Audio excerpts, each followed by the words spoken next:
All right, we're going to turn now to our next guest, who is on a mission to help people free up their time to focus on what's important, long-term goals. Yes, let's bring in professor at Duke University's Fuqua School of Business and best-selling author of The Long Game, How to Be a Long-Term Thinker in a Short-Term World. Dorie Clark, good to have you here with us. And look, there's so much emphasis these days on being present and mindfulness and being in the moment. So what are we talking about here when we say long-term thinker? That's not necessarily in contrast or conflict with the idea of being present, right?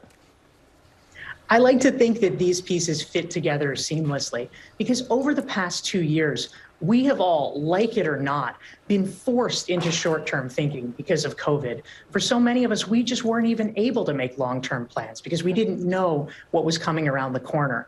Just like you rebalance a stock portfolio, this is the time now as we're coming into the end of the year, we're looking at 2022, where we can ask ourselves, what do we want our lives to be like? And rebalance that portfolio to get a little bit away from short-term thinking and go more toward long-term thinking and creating a real vision for what we want for our lives, our careers, and our families. All right, and you say to embrace this, you've got some tips for us. The first one is to protect your schedule, and that way you can prioritize your goals. It sounds great, but how do we do it? How do we put it into action?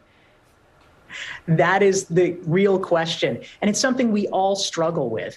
And ultimately, this is not about something extreme. We often think, oh, the only way I can recover in my schedule is to take a sabbatical or take a long vacation.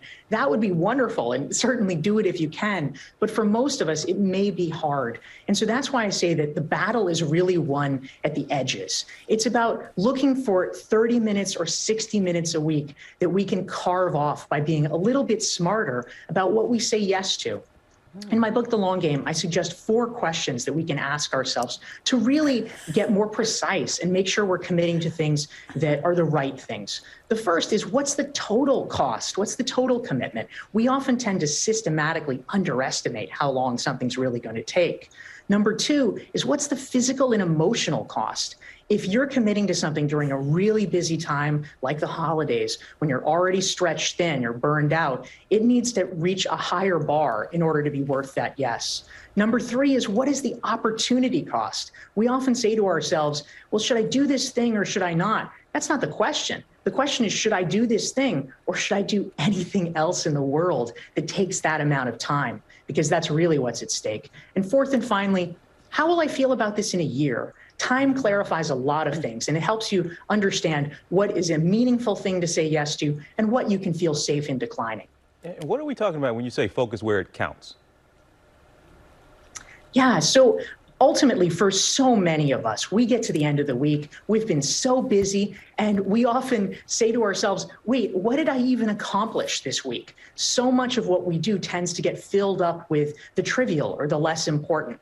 And so we have to get smart about where we actually want to focus and where the greatest ROI is for us, the greatest return on investment. Now, this is going to be different for every person. Dorie, thank you for being with us. We hope you'll come back and join us here on GMA3. We hope this isn't your last visit with us.